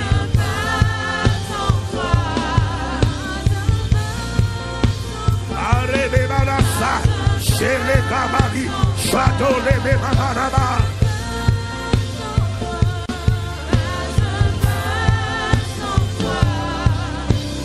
La qualité de ta vie, la réussite de ta vie ne dépend pas de ton mariage. La réussite de ta vie ne dépend pas de ta capacité à avoir la santé. Même la guérison ne prouve pas que tu as réussi ta vie. Elle prouve que Dieu a eu compassion de toi. La délivrance prouve que Dieu a eu compassion. La preuve de ta réussite, c'est une vie consacrée au service de sa seule volonté. Et là Dieu dit, bien joué, bon et fidèle serviteur. Tu entreras dans la joie de ton maître. Père, merci pour cette parole. Ramène-nous à la vérité, aux prières du Nouveau Testament, aux prières de la nouvelle création, aux prières que nous avons inventées, centrées sur nous. Ramène-nous. Merci de ce que par cette parole, tu nous ramènes. Désormais, change nos sujets de prière individuels et corporatifs. Et rends-nous capables de prier les prières qui nous préparent à devenir inébranlables. Honneur, louange et gloire à toi, Père. Dès maintenant et dans toutes les générations. Dans le nom de Jésus le Christ. Les malades à rouge. Incline la tête dans cette atmosphère. Y a-t-il une personne qui a reçu cette parole? Et tu as compris que la réussite selon le monde n'est que mirage et illusion. La vraie réussite, c'est faire la volonté. Tu es une créature, une création. Tu as un créateur. Je m'adresse à toi qui n'est pas encore revenu à ton créateur. Ton créateur veut devenir ton père en Jésus-Christ. Et Jésus est le chemin qui t'emmène à ce que le créateur devienne ton père. La religion ne le fait pas.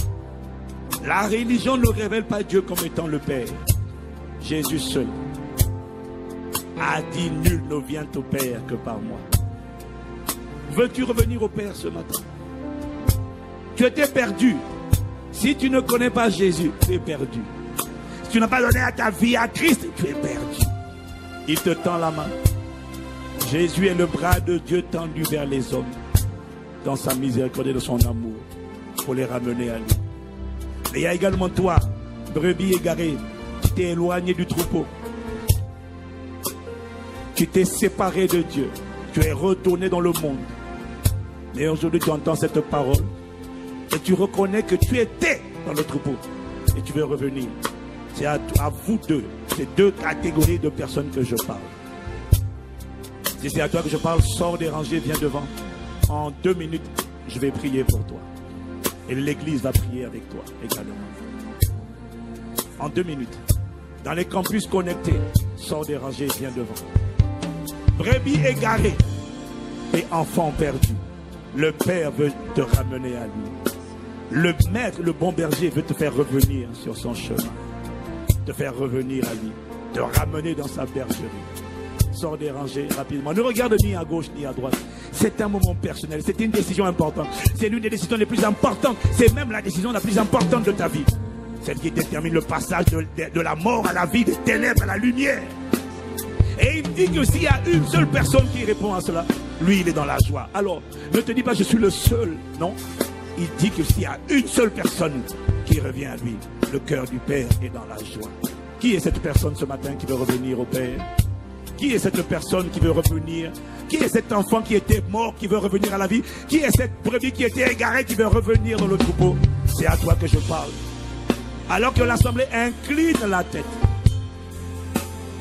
Oui, il y a quelqu'un qui entend, qui doit s'approcher. Alors que l'assemblée incline la tête. Répète cette prière avec moi.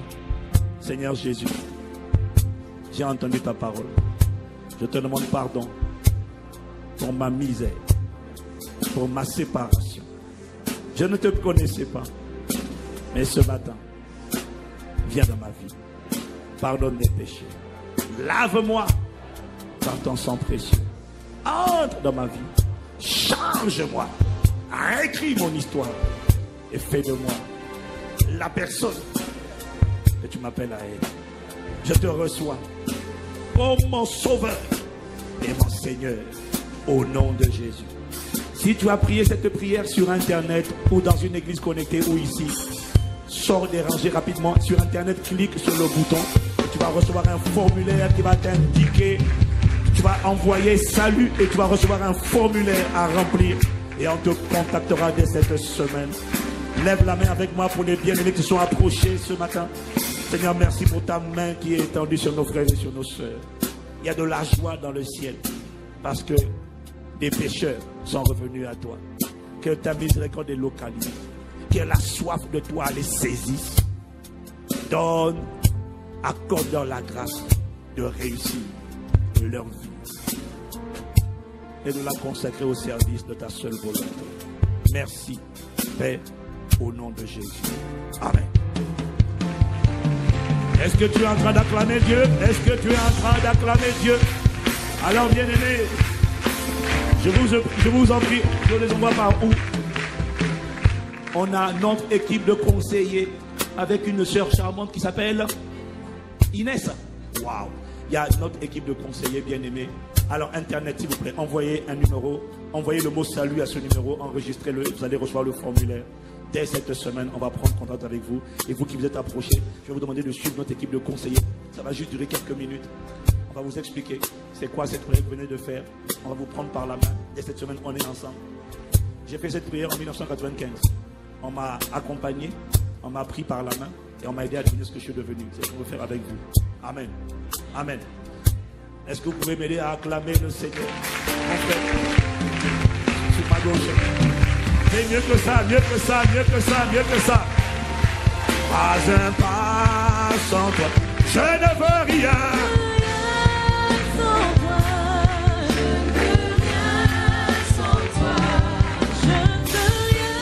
Au Seigneur, waouh. Et on m'a dit que pendant la prière de dimanche là, ça a volé de tout. Écoutez, moi je vois pas, je suis loin. Enfin. Et il y a quelqu'un qui m'a dit, mais pasteur, ça a volé en éclats, ça a soulevé, ça a projeté, ça a vomissé. Je dis, waouh. Alléluia.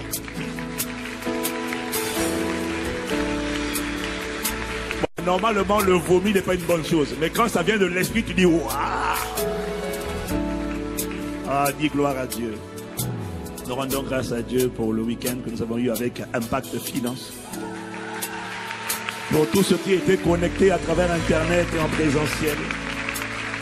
Ne banalise pas les plateformes mises à ta disposition pour te construire, pour délivrer ton système de pensée de la forteresse de la pauvreté et pour te propulser comme une flèche vers ta destinée. Ne banalise pas, ne sous-estime pas.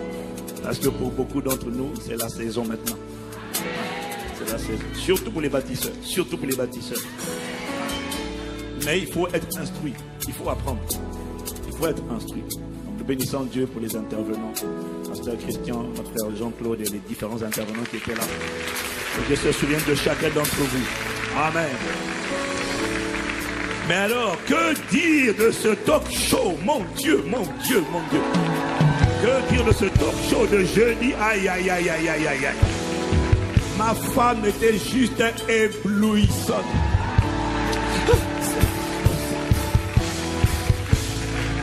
Ouais, tu dis pas amen? Tu n'as pas reçu quelque chose?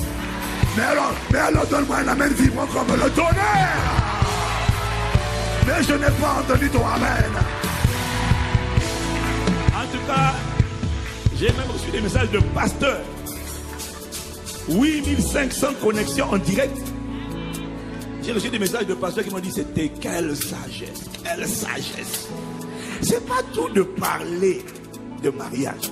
Il faut que Dieu t'ait qualifié. Il y a trop de plaisanteries en mariage. Tais-toi, bébé, tu connais rien. Ne parle pas d'un message dont tu n'es pas le message. Quand tu as le message, ouvre ta bouche, parle. Tu seras écouté. Et Dieu a prouvé. En tout cas, nous sommes reconnaissants. Parce que nous sommes nombreux. Nous allons... Ton mariage va devenir un point de référence à la gloire de Dieu. Ton mariage, qu'importe la manière dont il a commencé, les difficultés que tu as traversées, ton mariage va rayonner la gloire de Dieu. Tant que tu es connecté à ce manteau prophétique et apostolique, le problème c'est que... Enfin, pas le problème, l'avantage c'est que la grâce est transférable. Je vois des grâces transférées. Oui, nous allons montrer qu'il est possible d'être une génération d'intégrité et de caractère, de loyauté, de fidélité dans le mariage. J'ai pas entendu toi, amen. Je fais une parenthèse quand même pour vous partager quelque chose qui m'a ému, m'a choqué.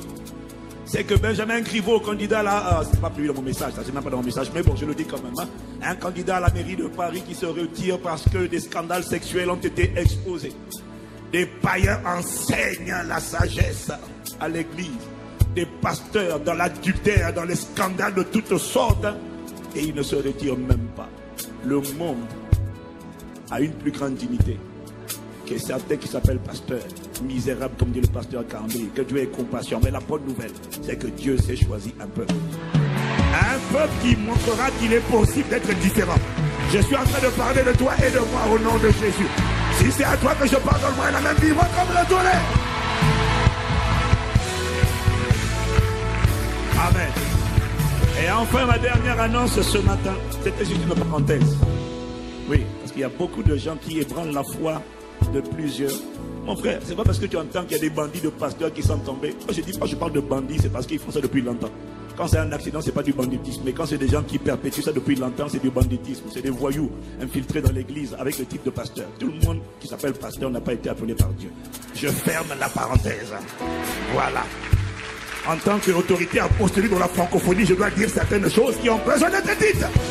Ah, j'ai pas entendu toi-même. Je finis en vous annonçant que nous allons inaugurer un vaccin chrétien Kigali au Rwanda le 16 mars prochain, la semaine du 16 mars. Et tous ceux qui veulent nous rejoindre dans ce voyage, vous êtes les bienvenus.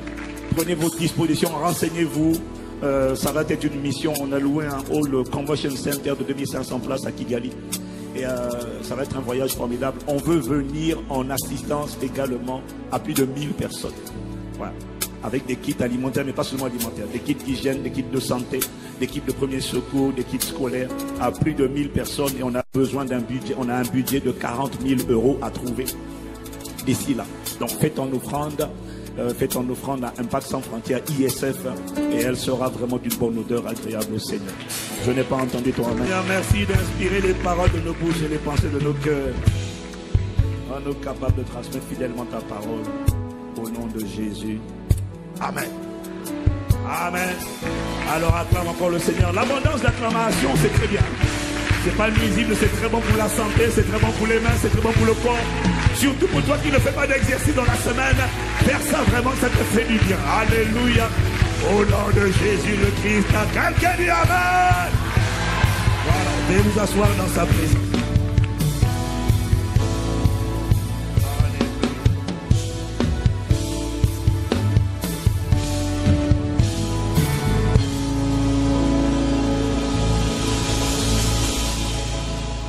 Le titre de mon message d'aujourd'hui s'intitule « Une vie réussie selon Dieu ». Une vie réussie selon Dieu.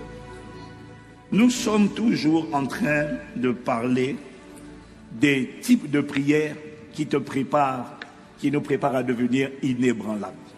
Je te dis que dans cette décennie de la domination, je vois vraiment Dieu préparer un peuple à devenir inébranlable.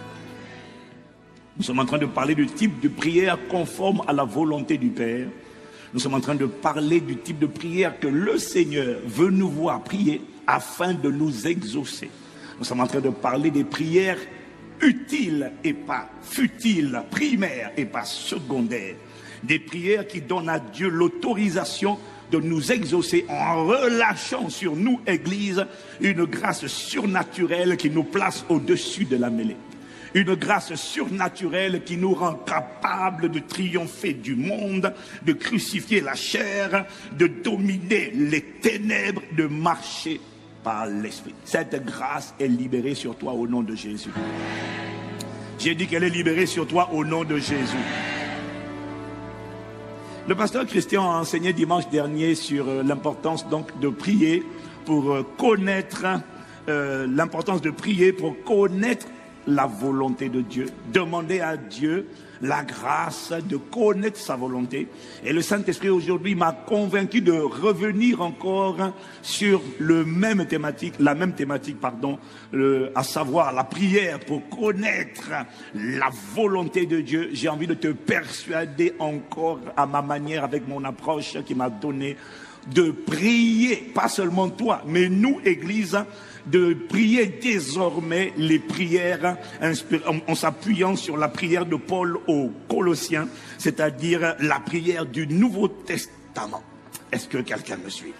J'ai envie de te supplier d'élever le niveau de prière et de prier les prières sur lesquelles tu tournais les pages. Tu disais, je ne comprends pas celle-là, donc je la tourne. Cette fois-ci, on va s'arrêter dessus parce que c'est la prière des épîtres. Le Nouveau Testament, c'est à partir de la résurrection. Je n'ai pas entendu toi, amen. Donc, parmi les sujets de prière qui te rendent inébranlable, dont tu dois absolument demander à Dieu, tu dois demander la grâce de connaître, d'être rempli de la connaissance de sa volonté. Colossiens chapitre 1, versets 9 à 11, on lit d'abord avec la version Louis II. C'est pour cela que nous aussi, depuis le jour où nous en avons été informés, nous ne cessons de prier pour vous. Il ne cesse de prier pour vous. De prier pour quoi? Et de demander. Le mariage, non. Le travail, non. La percée, non. L'argent, non. Nous demandons pour vous que vous soyez remplis de la connaissance de sa volonté, en toute sagesse et intelligence spirituelle, pour marcher d'une manière digne du Seigneur et lui être entièrement agréable, ou encore pour lui faire entièrement plaisir, portant du fruit en toutes sortes de bonnes œuvres, et croissant par la connaissance de Dieu, fortifié à tous égards par sa puissance glorieuse, en sorte que vous soyez toujours et avec joie, persévérant et patient. Voilà le type de prière. Quand tu as lu ça, tu as tourné la page.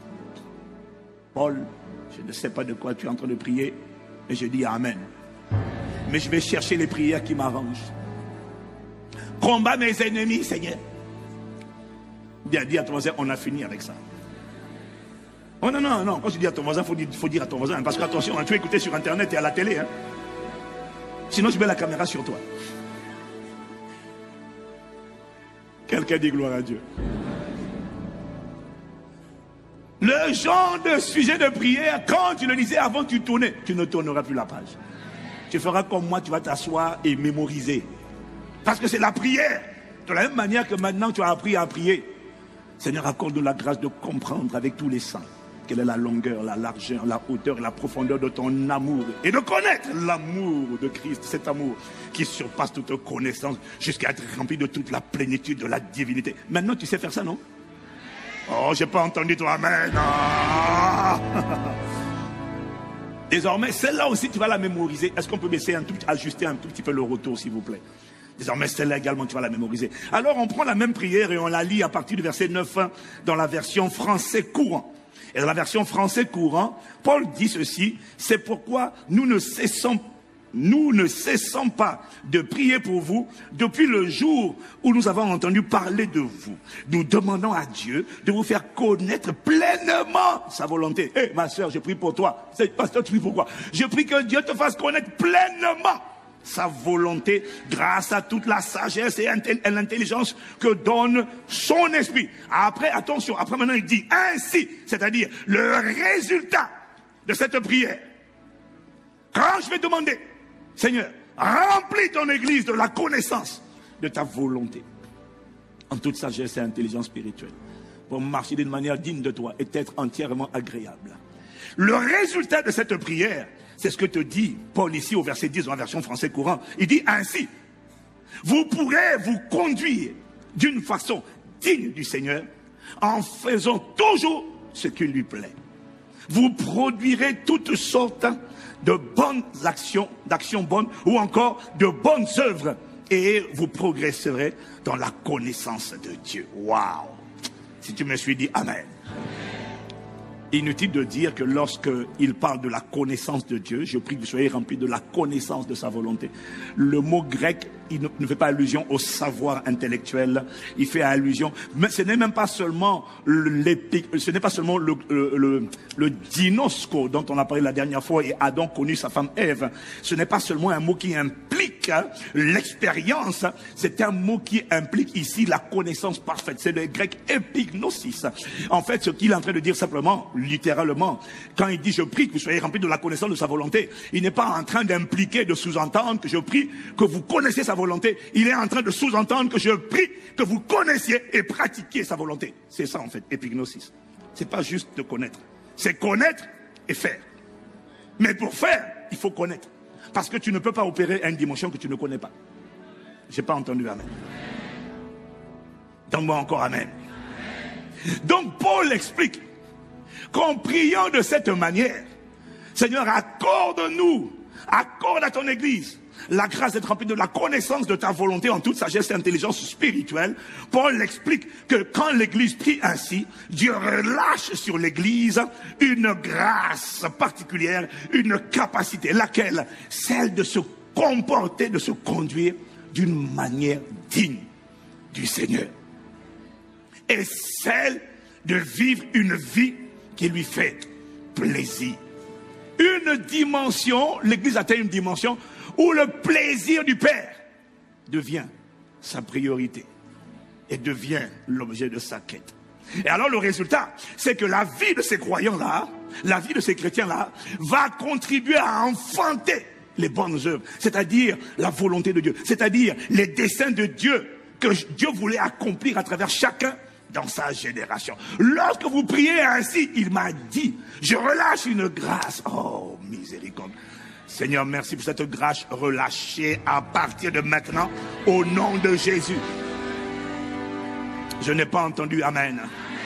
Et il m'a dit, c'est parce que l'Église n'a pas appris à prier ce genre de sujet de prière de manière corporative. Toi, tu dis, donne-moi la grâce de connaître ta volonté. Mais tu ne pries pas pour l'Église en demandant au Seigneur, accorde-nous tous la grâce d'être remplis de la connaissance de ta volonté. J'ai pas entendu amen. Il m'a dit, c'est parce que l'Église n'a pas fait de ce sujet un sujet de prière corporatif. C'est à cause de ça qu'il y a peu de croyants qui marchent d'une manière digne de l'Évangile. Il y a peu de croyants qui vivent une vie qui lui fait plaisir.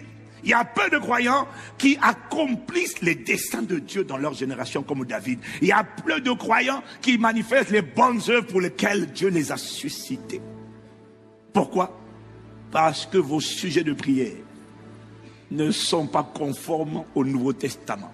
Vous avez pris tout, sauf les sujets de prière essentiels. Voilà pourquoi nous revenons à la profondeur, nous revenons à la vérité et nous cherchons les sujets profonds, ce qui nous prépare à une décennie de domination. Waouh! Oui, ma soeur, quand tu as commencé à acclamer à gauche, tu n'as pas acclamé le pasteur, tu as acclamé la parole. N'attends pas que quelqu'un te suive. Une seule acclamation est une expression de gratitude pour la parole que tu es en train de recevoir. Quelqu'un me donne amen. Dis à ton voisin, prions pour recevoir la grâce de connaître sa volonté. Ouais. Il ne s'agit pas seulement de toi seul, il s'agit de l'Église. Et quand je te regarde, je sais que c'est vrai. Oui, l'Église ne prie pas pour ça. D'ailleurs, si tu fais un séminaire, ou si tu dis on va prier aujourd'hui, que Dieu nous accorde la grâce de connaître sa volonté. Ah, moi je suis occupé. Ah, je vais à un empêchement. Mais si tu dis on va prier aujourd'hui, faille sur les hôtels maléfiques qui bloquent ton mariage, ton travail, ta percée, tes finances. Tu n'as même pas besoin de dire plus. Les gens vont dire, ah, moi je suis là.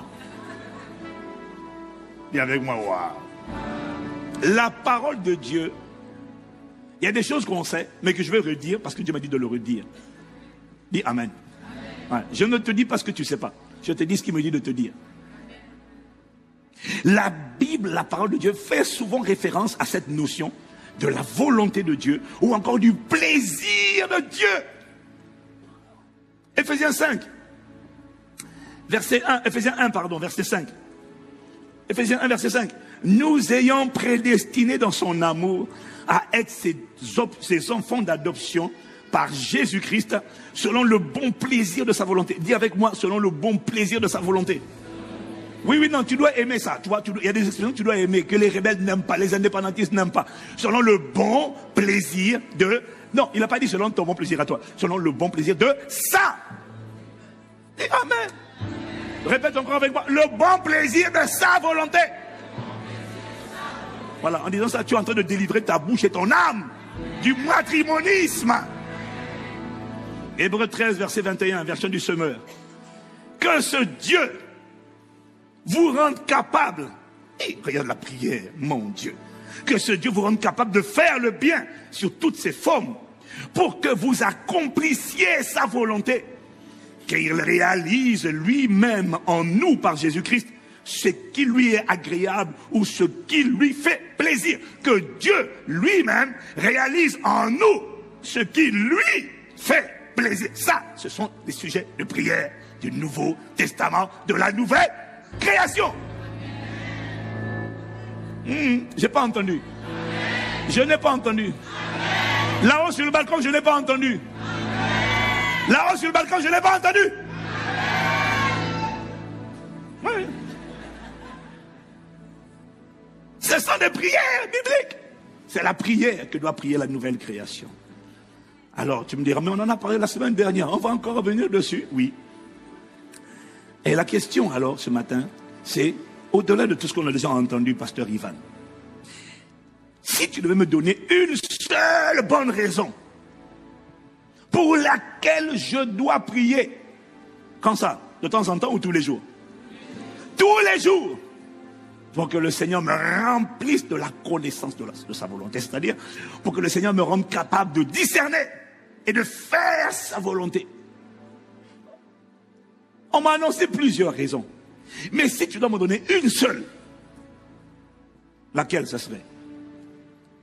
Il m'a dit, si je dois te donner une seule raison, je te dirais que prier, je te dirais que connaître et faire sa volonté, c'est simplement réussir ta vie. Donc, si tu as envie de réussir ta vie et pas d'échouer, demande-lui la grâce de connaître et de faire sa volonté. C'est le baromètre qui permet de mesurer ta réussite. Ah, je n'ai pas entendu ton amen.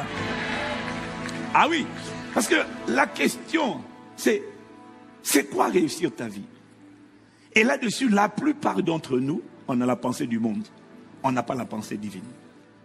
Hein? Parce que l'intelligence n'a pas été renouvelée. C'est quoi réussir sa vie?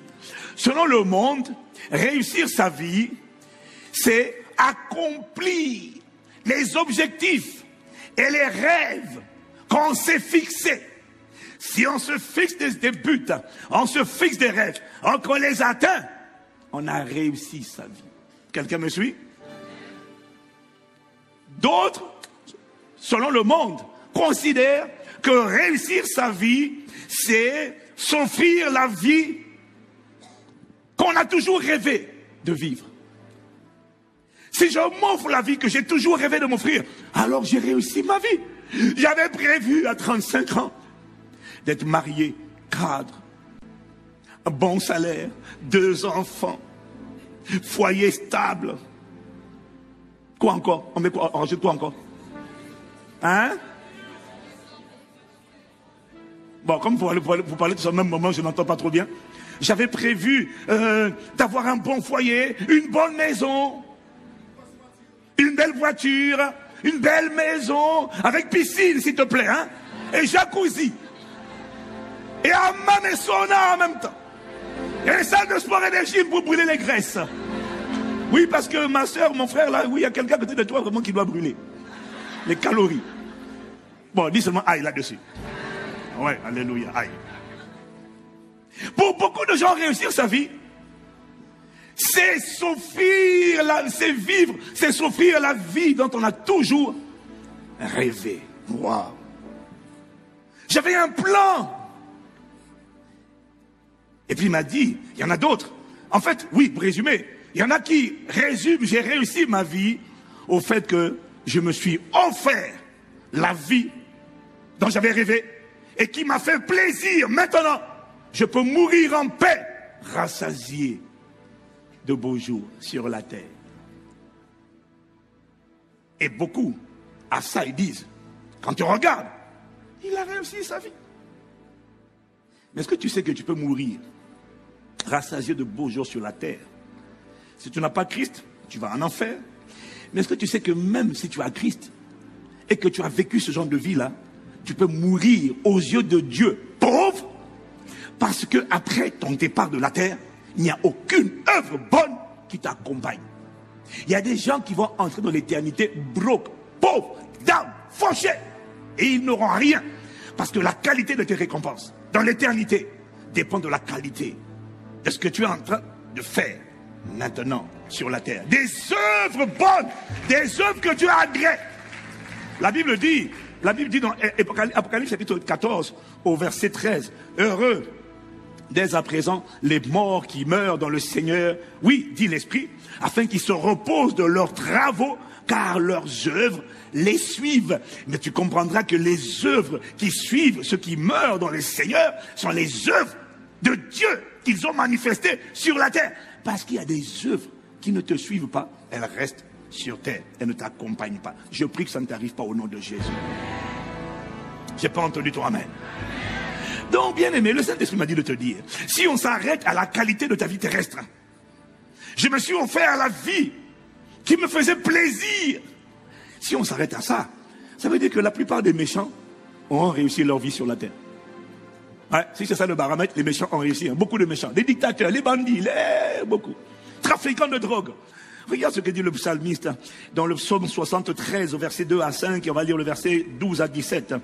Il dit, toutefois, mon pied allait fléchir, mes pas étaient sur le point de glisser, car je portais envie aux insensés en voyant le bonheur des méchants. Regarde-les, rien ne les tourmente jusqu'à leur mort, et leur corps est chargé d'embonpoint.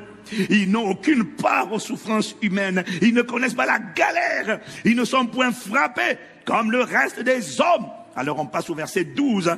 Ainsi sont les méchants, toujours heureux, ils accroissent leur richesse. Maintenant, regarde la pensée de David, la pensée de celui qui écrit le psaume. Il dit, c'est donc en vain que j'ai purifié mon cœur, que j'ai lavé mes mains dans l'innocence. Chaque jour, eux, ils ne sont pas frappés. Moi, je suis frappé. Tous les matins, mon châtiment est là. Et si je disais, je veux parler comme eux, voici, je trahirai la race de tes enfants. Quand j'ai réfléchi là-dessus pour m'éclairer, la difficulté fut grande à mes yeux, jusqu'à ce que j'eusse pénétré dans les sanctuaires de Dieu et que j'eusse pris garde au sort final des méchants, jusqu'à ce que j'ai pénétré dans l'intimité de Dieu, dans les profondeurs de Dieu, et que j'ai observé que la vie ne s'arrête pas sur la terre. Il y a beaucoup plus que ce que tu vois. Il dit jusqu'à ce que j'ai pris garde au sort des méchants. Oui, tu les places sur des voies glissantes, tu les fais tomber et les mets en ruine, etc., etc., etc. Il est en train de dire à travers ce texte que ce que tu vois n'est pas la fin de l'histoire. Ah, je n'ai pas entendu toi, amen. La réussite n'a rien à voir avec la qualité des plaisirs que tu te seras offert sur la terre. La réussite n'a rien à voir avec la qualité des accomplissements, des exploits. J'ai créé tel produit, j'ai révolutionné le monde. La réussite n'a rien à voir avec ça. La réussite est beaucoup plus que cela. Mais alors la question est, comment définir la réussite d'une personne? Et c'est là que l'Esprit m'a rappelé que personne ne peut définir le but, l'efficacité, la réussite d'un produit sans prendre l'avis de son fabricant.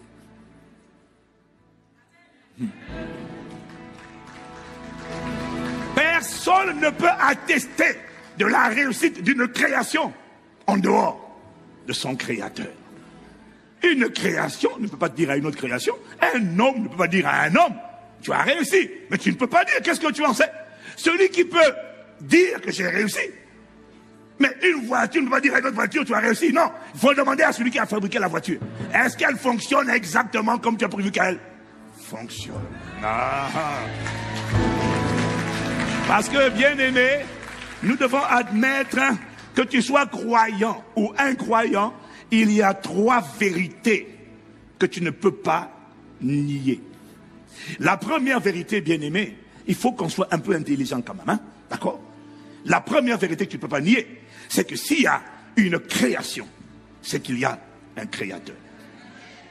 Oh, je n'essaie pas de te dire ce que tu ignores, j'essaie de te dire ce dont tu dois te rappeler et être conscient. S'il y a une création, c'est qu'il y a un créateur. Surtout s'il y a une création aboutie et ordonnée. S'il y a une montre qui a l'air finie, bien fabriquée, et qu'elle tourne de manière ordonnée, séquencée. Ah, bien-aimé, tu ne peux pas voir une montre sortir de nulle part et puis avoir l'horloge qui tourne. Si ça tourne de manière ordonnée, frère, ça veut dire qu'il y a quelqu'un qui a créé ça là. C'est impossible qu'il y ait quelque chose d'abouti et d'ordonné sans intervention. Sans intervention humaine, ce qui concerne la terre. Si tu me suis, tu dis Amen. Je n'ai pas entendu Amen. Ça veut dire qu'il n'y a rien de plus insensé que la théorie du Big Bang. S'il y a... Non mais écoute, s'il y a une création finie, parfaite, je ne parle pas que de toi, parce que toi tu es un chef-d'œuvre de Dieu. Une créature si merveilleuse. Je parle de l'univers. Je parle de la création. Je parle des planètes. Je parle de la terre. S'il y a une création, je parle des plantes, si je parle des animaux, je parle des forêts. S'il y a une création organisée, aboutie et surtout ordonnée, organisée, c'est impossible que ce soit le fruit des hasards.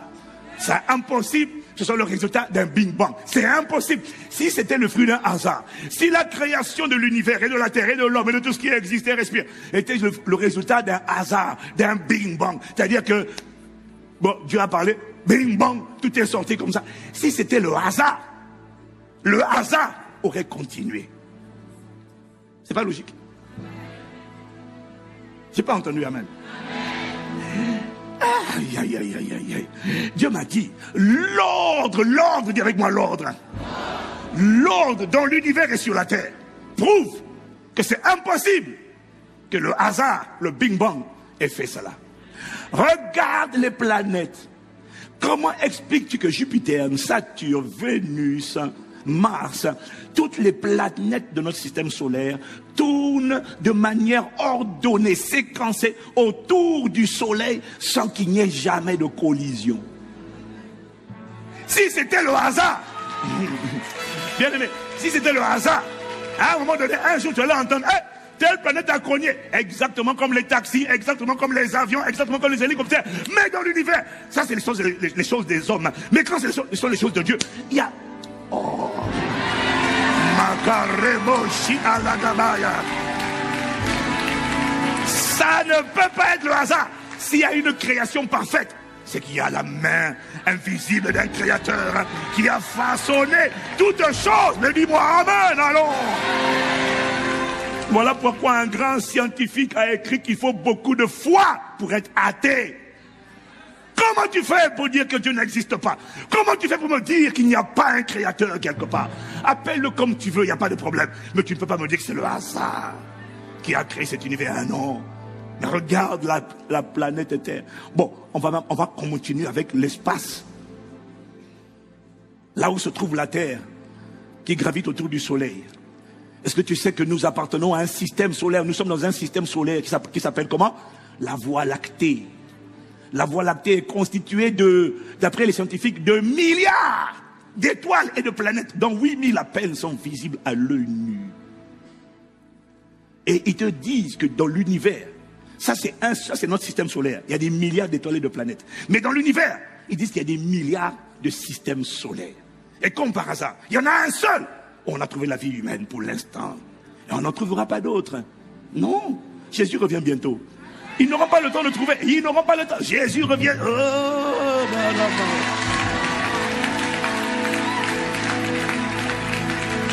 Ce Dieu bon, aimant et miséricordieux a choisi de faire de la terre le quartier général où il va positionner ce qu'il a fait sortir de lui, ses enfants. Oh, tu ne peux pas me dire que c'est le hasard. Si c'était le hasard, si c'était Bing Bang, il y aurait un facteur hasard. Si c'était le hasard, la Terre, comment tu expliques le fait que la Terre, toutes les 24 heures, tourne autour d'elle-même? C'est ce qu'on appelle la rotation. Comment tu expliques que la Terre est en gravitation autour du Soleil? Au bout de 365 jours, la Terre a fait un tour complet autour du Soleil. C'est ce qu'on appelle la révolution. Et on passe à une année suivante. Et il n'y a pas une semaine de retard. Il n'y a pas 2 jours de retard. La Terre tourne de toujours. Il n'y a pas d'embouteillage. C'est-à-dire que... Oh, Maresoko Maramasa.